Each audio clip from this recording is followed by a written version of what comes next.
Hola, buenos días. Buenos días. Buenos días, profe. Buenos días. Buenos días, profe. Muy buenos días. Carlos Gutiérrez Moreno. Profe, ¿cómo está? Hola, joven Carlos. Veo aquí en tu foto que te gusta el básquetbol, Así es. ¿verdad? Qué bueno. ¿Eres parte de la selección del TEC o no? Sí, profe. Sí. Muy Orgullosamente bien. halcón. Ok, así debe ser. Fíjate, te comento y les comento a todos que hace muchos años, bueno, digo hace muchos años, pero ya no era un jovenzuelo, ¿sí? No, no. Ya estaba yo dando clases aquí en el TEC y tenía ahí en mi grupo a tres, tres seleccionados en básquetbol del TEC Toluca y les lancé un reto y no lo aceptaron, ¿cómo ven? ¿Por qué no? Eh, el reto consistía en lo siguiente, es que ellos me pidieron en conjunto todo el grupo que les hiciera un examen más sencillo de los que les había aplicado. Ujú. Para digamos, dentro de 3 días era la petición que era la fecha del examen, que, ok, que les hiciera un examen más sencillo, más accesible. Y yo les dije que sí aceptaba, siempre y cuando alguno de ustedes, así les dije al grupo, a todo el grupo, sabiendo que había ahí tres seleccionados del TEC en básquet, ¿eh? Así que Carlos, también te hubiera tocado. Este, les dije que sí aceptaba si alguno de ustedes me podía ganar un 32 en básquetbol. Ujú. Así uno a uno, uno contra uno. Y no aceptaron, ¿cómo ven? No aceptaron. Es que les puse dos condiciones adicionales, que fuera en menos de 5 minutos. En menos de 5 minutos. Y un 32 es anotar 32 puntos. Entonces no aceptaron. Les di otras dos opciones. Si no aceptaron lo de básquet o no aceptaban lo de básquet, este, que, que el día de mañana, porque todavía había clase el día de mañana y luego a los 2 días más era el examen, que trajeran la historia completa sin ningún detalle faltante de la leyenda del ajedrez, ¿sí? Al inventor del ajedrez, qué le pidieron, qué contestó, etcétera. Tampoco quisieron. Eh, Digo, no quisieron porque seleccionaron la tercera opción. Yo les di tres opciones. La tercera opción era que todo el grupo, todos, sin excepción, a la siguiente sesión, que era el día de mañana, vinieran vestidos con la playera del Toluca. Y aceptaron esta última, ¿cómo ven? Al día siguiente todos venían con la playera del Toluca e inclusive trajeron una playera para mí y estuvimos dando la clase ahí en el edificio E, frente a la biblioteca. Todos uniformados con la playera del Toluca. Hasta por ahí nos sacaron fotos o películas, algunos que iban pasando por ahí de afuera del salón. ¿Tú qué hubieras elegido, Carlos? ¿Crees que me puedas ganar un 32 en menos de 5 minutos? En 5 no creo, profe. Yo también me hubiera ido por la de la playera del Toluca. Aunque le voy Sí. al Pachuca, profe, pero No, no, no, sí. Era independientemente del equipo al que le fueras. O sea, inclusive los más, era los más más fácil conseguir la renuentes. playera del Toluca para la clase, profe, que 32 puntos en 5 minutos. Sí. De hecho, los más renuentes a eso de ponerse la playera del Toluca eran los americanistas, pero tuvieron que entrarle, aún yéndole a la América, se tuvieron que poner la playera del Toluca y sí, les cumplí. Les puse un examen más sencillo en esa fecha. Pero Sí, pues, sí, no es tan fácil. pero pues sí se avienta luego regularmente ese tipo como de retos, ¿no, profe? Porque luego también en el TEC yo hubo como 2 ocasiones que lo vi con todo un grupo echando tiros a la canasta. Creo que desde media Ah, cancha o algo así lo llegué a ver 2 ocasiones. sí, sí, es cierto. Sí, sí, tienes razón. Otro de los retos que hice y bueno, tampoco se los recomiendo a ustedes, ¿eh? Estaré viejito, sí, lo reconozco, pero con un poco de experiencia. También la experiencia puede vencer a la juventud, ¿eh? Otro de los retos que les he hecho en mis grupos, sobre todo cuando daba cursos de verano, ahorita ya tiene tiempo que me retiré de dar cursos de verano, pero, pero cuando daba cursos de verano, en uno de esos, de cursos de verano, pues como nos vemos todos los días y eso es más la identificación, ¿no? La relación más cercana entre los alumnos y el maestro. Y ya también cerca del final, pero ahí ya no iba nada de ponerles un examen más sencillo ni calificación, por supuesto, nada, nada. Solamente era un reto de que surgió ahí de que alguien jugaba frontón. Y bueno, pues les dije, vamos a jugar a una canchita, ya localizamos la canchita y el que pierda dispara las tortas y los refrescos para todos los que vayan a ver. Sí, para todos. Así quedó. Así quedó. Fuimos. Me retaron uno por uno, como unos seis. Como unos seis. Y yo no pagué ninguna torta, ¿eh? Ninguna torta, ningún refresco. Eh, Como les dije, bueno, pues también la experiencia, también la maña, ahí en el frontón la maña, pues cuenta mucho. Era primero a mano y luego fue con pala. Una palita es como una extensión de una mano, pero de madera. No jugamos con raqueta, sino era a mano y a pala. Y yo no pagué ninguna torta. Primero, o sea, inteligentemente, primero me lanzaron al que jugaba menos y así poco a poco fue subiendo de nivel el juego de los alumnos, pero no me pudieron vencer, así que tampoco se los recomiendo en frontón, ¿eh? Ni en frontón, ni en ping pong, ni en ajedrez les recomiendo que me reten. En básquetbol sí, sí soy pichón, pero para que me ganen en menos de 5 minutos, quién sabe, porque si me toca tener el balón, pues va a estar difícil que en 5 minutos cumplas. Bueno, pues ya gastamos un buen rato de la sesión, ¿eh? Caray. Está bien, pero también hace falta, pues a veces ver el otro lado, no nada más el académico, ¿no? También el lado pues, de la persona. Somos personas todos, tenemos gustos, aficiones, fobias, todo, cualidades y defectos como todos, sí. Bueno, creo que estuvo bien invertido este tiempo. Vamos a ver lo correspondiente a esta sesión. En realidad es continuar con el problema que vimos ayer. Se quedó pendiente la realización del diagrama de cuerpo libre en posición intermedia, vibrando. ¿Alguien ya lo tiene para que nos lo comparta? Ahorita pueden compartir libremente lo que quieran. Voy a cerrar mi cámara, pero pueden compartir. ¿Ok? El que guste, ¿eh? Quien quiera, quien ya lo tenga o quien lo ha intentado, por favor, compártanos lo que intentó.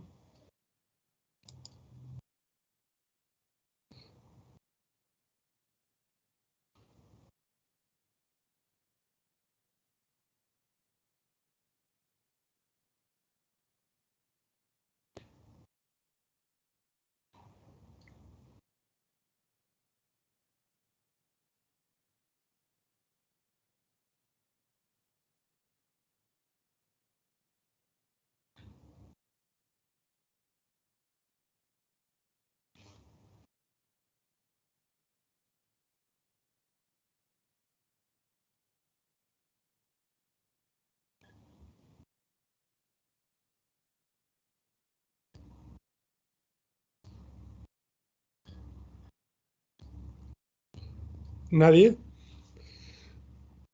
Entonces yo se los comparto. Pero tomen en cuenta... Ah, bueno, sí, ya. Ok, gracias. A ver, adelante. Perdón, ya estaba intentando compartir. Sí. Bueno, aquí yo puse la fuerza del resorte del primero y la fuerza del segundo. Puse que el desplazamiento es x1 y que vale 75 por teta. Y en x2, pues el desplazamiento es diferente porque tiene una diferente distancia, entonces puse que es 46 teta. Y aquí, pues, lo jala a la masa 2 con una fuerza de 8800, el desplazamiento en X de la rueda, menos X2, que es el desplazamiento de aquí. Y ya, así es como yo lo vi. Ok, si no lo quites ahorita, no lo quites de la imagen para que lo veamos todos. Nada más vamos a hacer algunas precisiones. En realidad, lo fundamental sí lo estás colocando bien. Mira, eh, algunas precisiones. El, eh, el valor de X1 y el de X2, que estás colocando como 75 teta y 46 teta, es mejor se exprese en metros. O sea, sería 0.75 teta y 0.46 teta. ¿Sí? Ah, ya, Eh, ya. Sí, sí, sí. porque eso debe ser así porque tanto el 2500 como el 8800 Ajá. están en newtons por cada metro. Ah, pues sí, pues sí. O Sí. sea, la unidad metros ya define eso. Si usamos el 8800 y usamos el 46 teta, ya estamos mezclando unidades y eso ya no nos lleva a un buen puerto. Ujú. La resta que estás haciendo x menos x2 me parece fantástica, muy bien, te felicito. En realidad se refiere a calcular la deformación real del resorte, ¿sí? La deformación real del resorte, el alargamiento real, suponiendo que x sea mayor que x2, es precisamente lo que cuenta para calcular la fuerza. Muy bien, solo hace falta algunos pequeños datos, Ok, sí. ¿sí? Voy a dejar de Pero, compartir. Entonces, pero lo hiciste muy bien, ¿eh? Te felicito. Es gracias. un buen intento, un buen intento. ¿Alguien más quiere compartirlo? ¿O ya les comparto yo el que hice?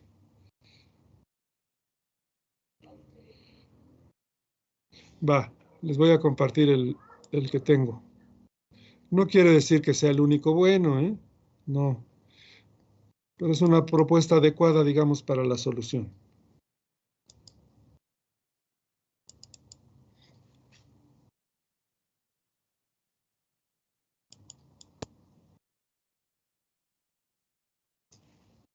Aquí está.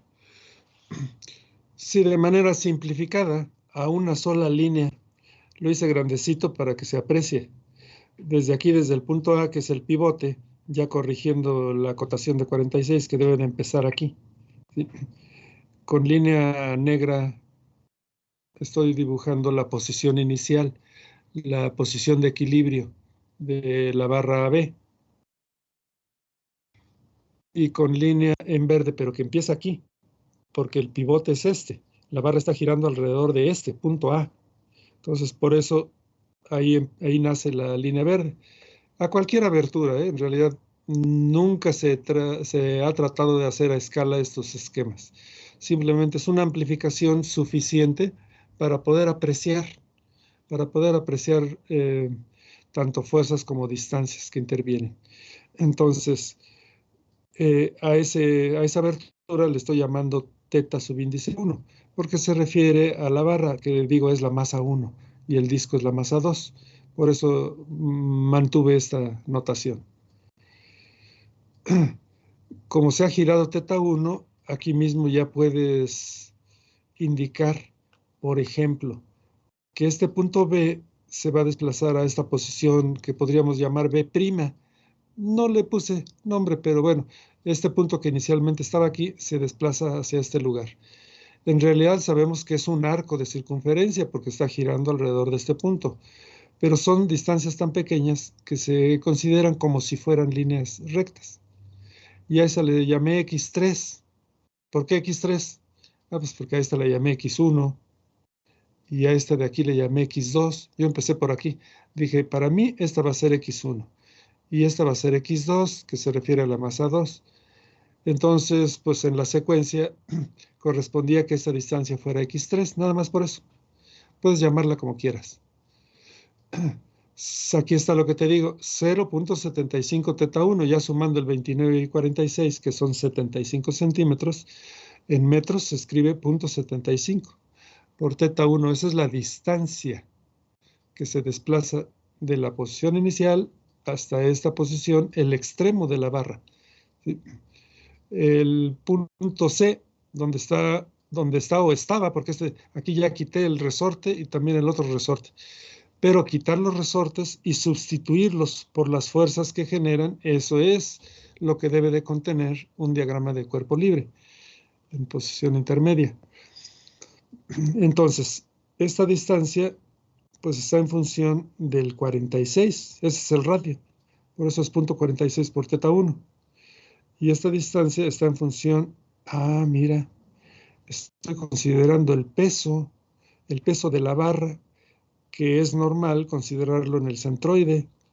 El centroide está a la mitad de los 75 centímetros, o sea, 37 centímetros y medio, pero en metros se escribe así. Por eso es 0.375 por teta 1, esta distancia.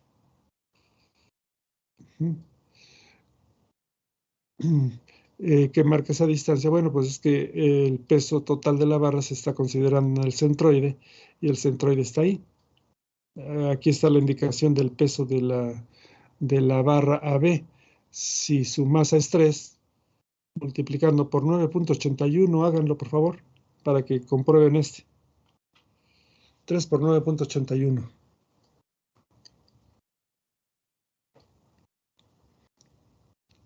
Sí, da 29.45. ¿Sí? Ok. Entonces ahí está.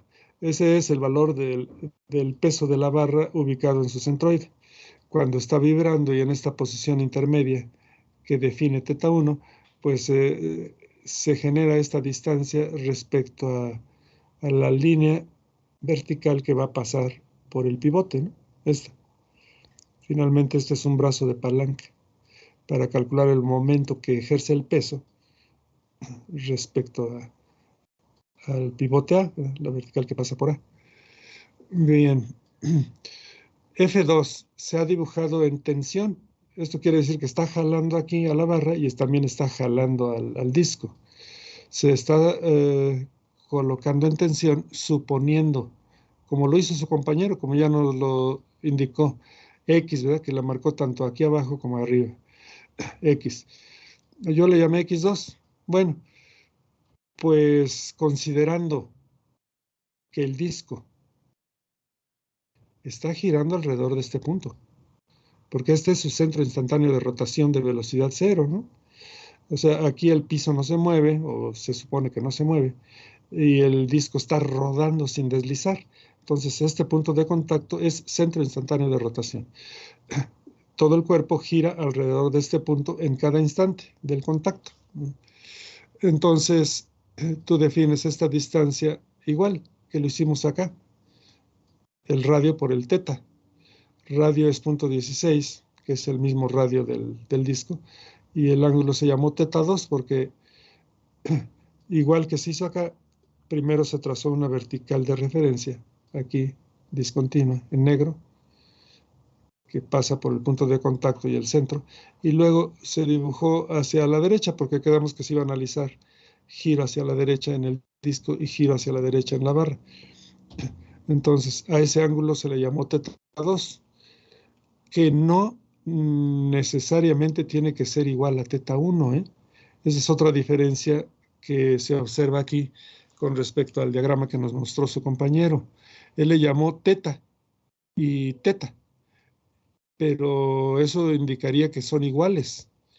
No, aquí le llamamos mejor teta 2 y teta 1 para indicar que lo más probable es que sean diferentes, aunque no descarta que sean iguales. Esa es la ventaja de a uno llamarle teta 1 y otro teta 2. Entonces, ya con esta nomenclatura, pues esta distancia es 0.16 por teta 2 y se le llamó X2. Complementamos el esquema con la indicación de que está girando, está vibrando, ¿no? Nada más que la vibración aquí es oscilatoria. Lo que va a hacer el disco es estar rodando un poquito a la derecha hasta el extremo que le marque las condiciones y luego se regresa y va a rodar hacia la izquierda. Y así va a estar, rodando hacia la derecha, rodando hacia la izquierda. Así va a estar. Es cierto que su centro sí se va a desplazar horizontalmente, eso sí, pero el cuerpo del disco es girando. ¿Qué va a estar haciendo la barra? Pues la barra sí. Va a llegar a la posición extrema donde sea la amplitud, porque esta es intermedia, ¿eh? Recuerda que esta que estamos marcando aquí es intermedia. Entonces, el cuerpo de la barra va a llegar hasta el ángulo que sea la amplitud inicial y desde ahí va a regresar. Pasa por la de equilibrio y pasa al lado izquierdo. Y va a estar haciendo eso, girando, oscilando más bien, ¿no? Oscilando, porque un giro es una vuelta completa. Entonces va a estar oscilando por siempre y para siempre alrededor de este punto. Como decíamos, ¿no? O en inglés, si quieren, forever and ever. Como dijo Demis Roussos, ¿han escuchado esa canción? De Demis Roussos, Forever and Ever. No, están muy jovencitos ustedes. Pero bueno, tengo la esperanza de que conforme vayan madurando, vayan mejorando en sus gustos musicales, jóvenes. No es una ofensa, ¿eh? Realmente así ha pasado. Yo he visto ese proceso en muchos jóvenes, sobrinos, en mis propios hijos. Eh, También en su época de rebeldía decían que la música que escuchábamos los viejos era obsoleta, etcétera, etcétera, etcétera. Pero con el paso del tiempo han ido mejorando en sus gustos musicales y ahora sí, ya muchas de los géneros musicales o de las piezas que les gustan, pues también son de las que a mí me gustan. Entonces yo espero lo mismo con ustedes, jóvenes. Si ahorita no les gusta la de Forever and Ever de Demis Roussos, más adelantito tal vez sí les guste. Bueno, tiempo al tiempo. Vamos el diagrama. Sáquenle foto, por favor, y así ya lo tienen rápido. O si lo están haciendo a mano, qué bien, está bueno. Les decía que esta indicación de W2 es que el disco está girando, tiene una cierta velocidad angular, no está en reposo. Y también esta, mira, aquí te puse a propósito W1 para indicar que no está en reposo, que está girando alrededor de este punto. Tiene un cierto valor W1. ¿Para qué sirve esto? Indicar W2 y W1. Pues por si te decides a utilizar los métodos de energía. Acuérdate que los métodos de energía, por ejemplo, el que usa el operador de Lagrange, requiere calcular la energía cinética y la energía potencial. Entonces, para la energía cinética te sirve esto. ¿Sí? Pero si te decides por la segunda ley, está bien. Para eso sirve bastante que se haya dibujado cómo están las fuerzas. ¿Sí? Para la segunda ley. Para el de energía, con los desplazamientos era suficiente. Con X1, con X3, con esta distancia, con esta otra, era suficiente aún sin las fuerzas. Eso para los métodos de energía. No, yo prefiero la segunda ley. No sé ustedes, pero yo prefiero la segunda ley. Aunque sí, debemos ser capaces de usar los métodos de energía también. Dicho esto, y como ya hemos avanzado, ahora, ¿qué forma de la segunda ley se va a utilizar para la barra y cuál para el disco? Quien quiera participar.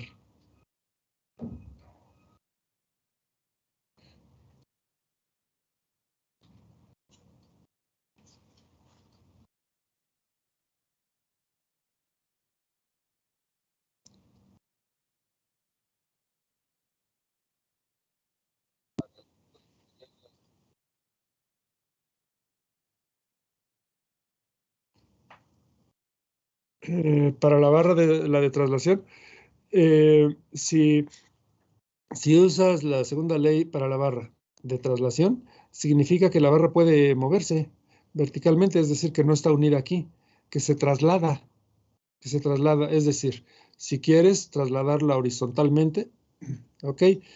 Así, verticalmente la puedes imaginar trasladando hacia la derecha, hacia la izquierda.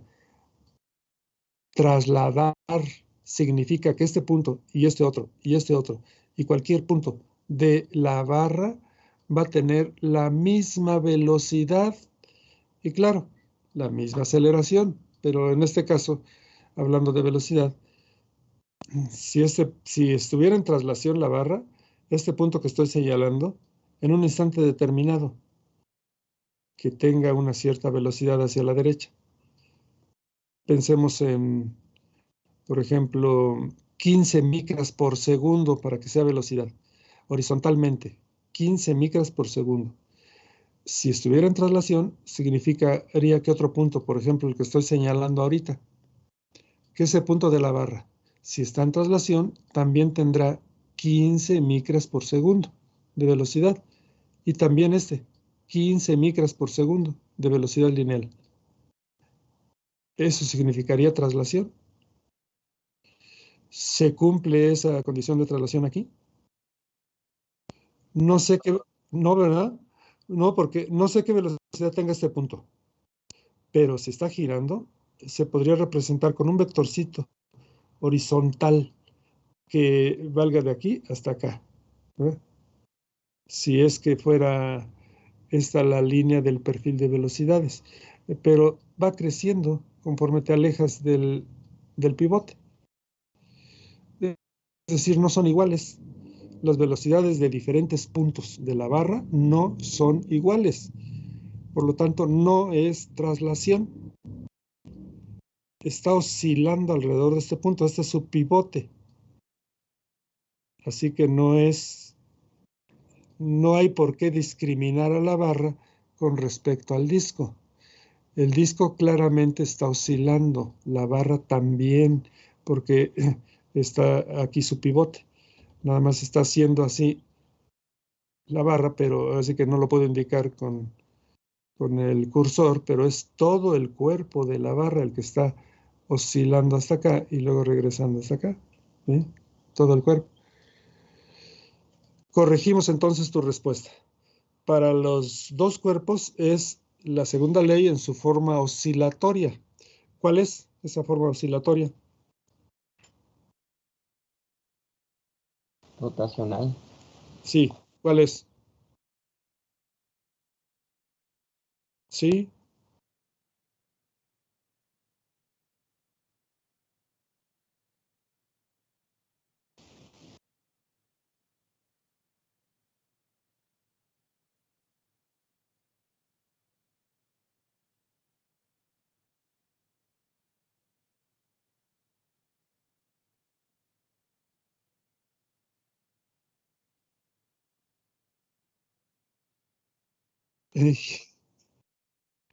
bueno, eh, qué bien que lo estás mencionando así.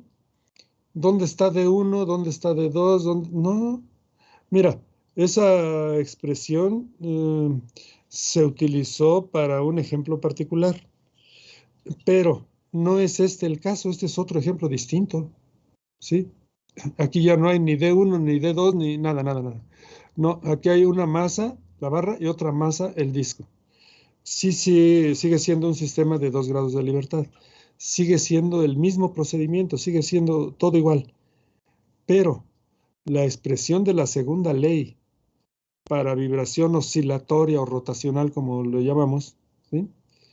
Es I alfa, y respecto al pivote, como dijiste, por la aceleración angular, I alfa igual a suma de momentos. Nada más, eso es todo. I alfa igual a suma de momentos. Claro, también esos momentos son respecto al pivote. Anótenla, por favor, todos. Escriban esto como la vibración de ambas masas es rotacional, vamos a llamarle así, aunque la palabra más correcta es oscilatoria, pero dejémosla. Al fin entendemos a lo que se refiere. Lo que les sugiero que escriban es, como la vibración de ambas masas es rotacional, puede utilizarse la segunda ley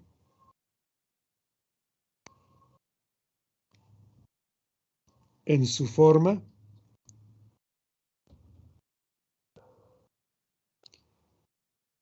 I alfa igual a suma de momentos. I alfa igual a suma de momentos.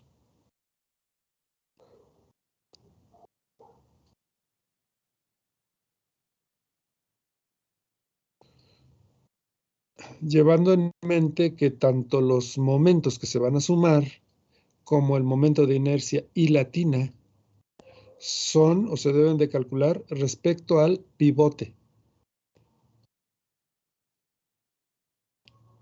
Y que alfa pues es la aceleración angular del objeto en estudio. ¿Ok? Ese es un avance. Por favor, no utilicen una fórmula, una expresión que fue deducida para un sistema particular, para todos. No, hay que razonar en cada sistema. Ese es el mensaje. Hay que razonar en cada sistema. Bien, ya avanzamos. Entonces, ahora hay que calcular y momento de inercia. Por favor, dediquen sus esfuerzos ahorita, en estos momentos, a calcular el momento de inercia de la barra A, B, de la barra AB. ¿Cuál es el momento de inercia que vamos a utilizar en la expresión de la segunda ley?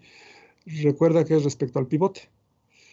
Y también vas a calcular el momento de inercia del disco respecto a su pivote, que es este. Adelante. Háganlo, por favor, ahorita.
¿Quién tiene ya una respuesta? ¿Cuál es el momento de inercia de la barra AB?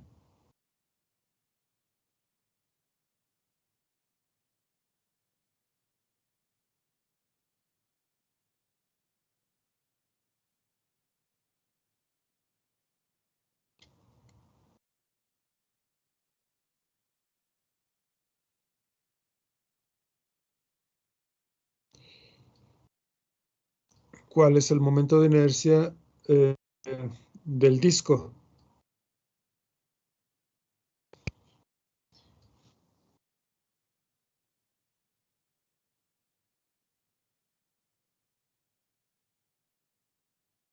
El de la barra.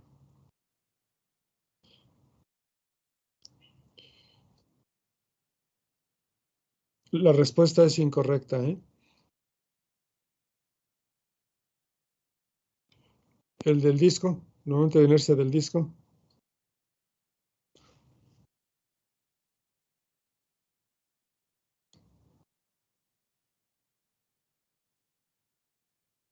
A ver, inténtalo, compártelo.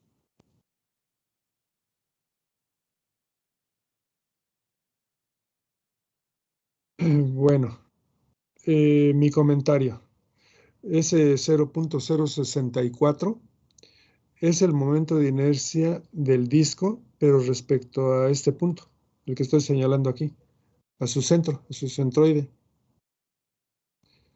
Pero acuérdate que este disco no está girando respecto a ese punto que estoy señalando. No, está girando alrededor de este punto. Entonces, el momento de inercia centroidal sí es el que tú calculaste, pero no es el momento de inercia respecto a este punto. ¿Qué se tiene que hacer? Respuesta. Usar el teorema de los ejes paralelos o teorema de Steiner. A ver, inténtalo. Vas en buen camino porque ese valor de 0.064 sí es el momento de inercia del disco, pero centroidal respecto a este punto. Teorema de los ejes paralelos o teorema de Steiner. Tienen que tener sus formularios. Ustedes construyan sus formularios y tengan a la mano todo lo necesario referente a la materia para que en el instante que se necesite, pues lo puedan consultar. Ni siquiera les estoy pidiendo que se lo aprendan de memoria. No, nada más que lo tengan ahí a la mano para consultar.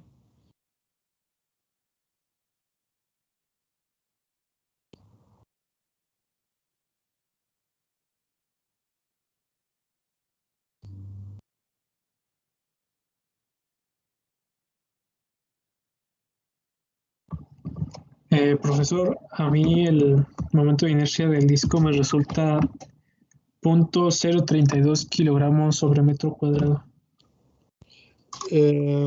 No, es incorrecta tu respuesta. Mira, toma en cuenta que ese valor 0.032 que nos estás diciendo es menor, digamos que es la mitad del que nos dijo tu compañero, 0.064.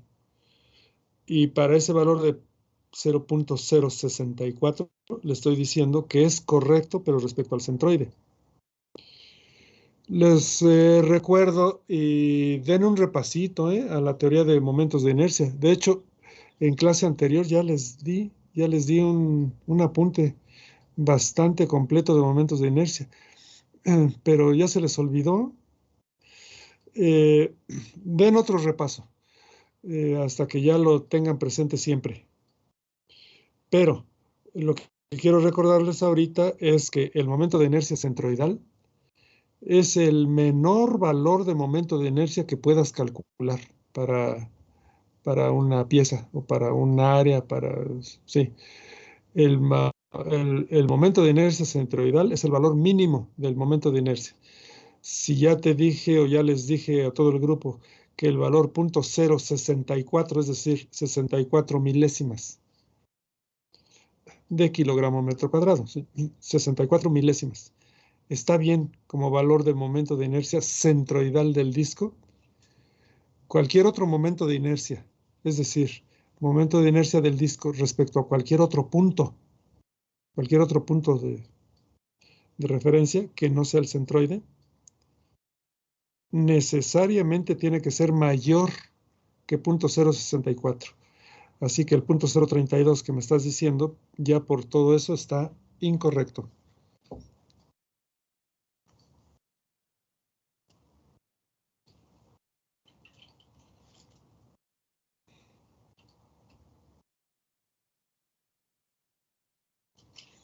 ¿Y el de la barra, alguien ya lo tiene?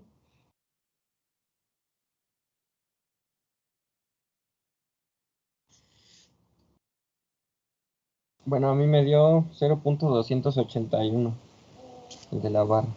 De la barra, no, tampoco. Bueno, les voy a mostrar el cálculo, ¿sí? No es bueno que se acostumbren a que siempre se les va a decir el resultado. Se supone que, pues para eso estamos en este proceso de enseñanza-aprendizaje, ¿no? De que ustedes deben de ser capaces de ir obteniendo los parámetros, pues sobre todo los parámetros que ya se estudiaron, ¿sí? Como es de momento de inercia. Ok, les voy a dar los resultados, ya los tengo aquí, sin problemas, pero tomen eso como una, pues digamos,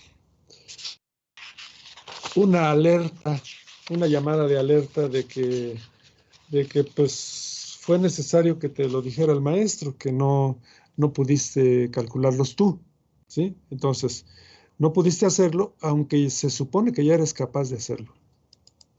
Aquí está. Ok, se obtiene, mira, aquí te estoy presentando el cálculo del momento de inercia centroidal de la barra. 1/12 de la masa por la longitud al cuadrado es la formulita. Entonces, 1/12 de 3 por 0.75 te resulta esto en fracción y 0.1406 ya en forma decimal.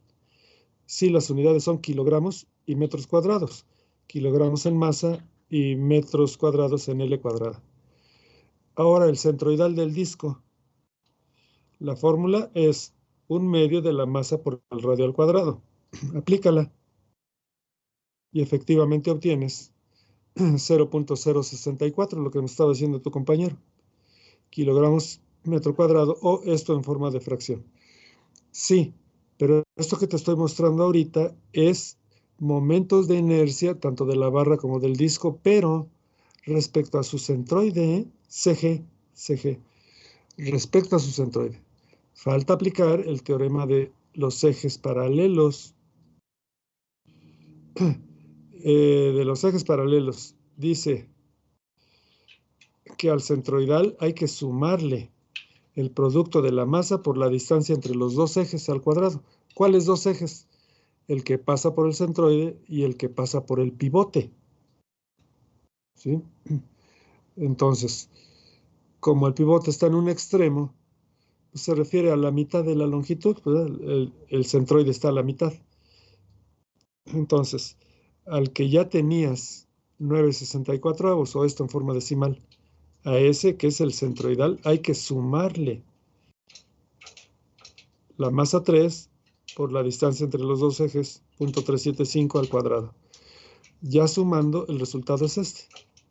Así que el resultado para momento de inercia de la barra con respecto a su pivote es 0.5625. Ahora vean para el disco. Tomen en cuenta que el centroidal es esto. Aquí está para el disco. Respecto al pivote, que el momento de inercia del disco, pero no lo indiqué aquí, pero es respecto al pivote.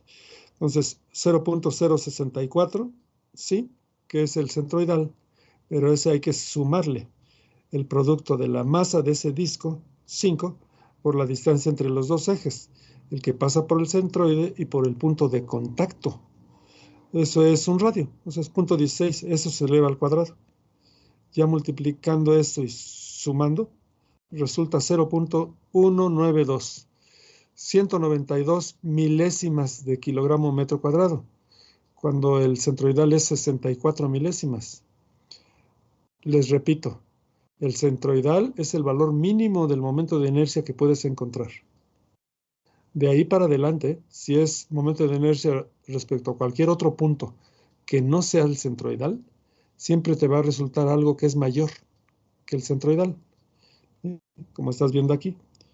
Entonces, tome nota.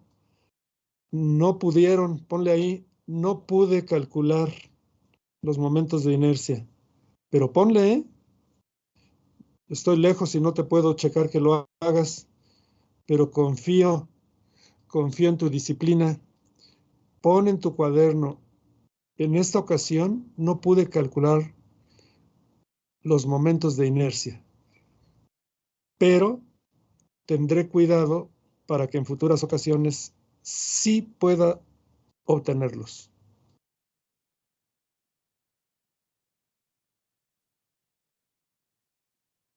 Y bueno, en vista del éxito obtenido, pues aquí termina la clase. Nos vemos el martes, jóvenes. Que estén bien. Igualmente, Hasta luego, profe, gracias. Igualmente, profe. Hasta luego, profe. Hasta luego. Hasta luego. Hasta luego.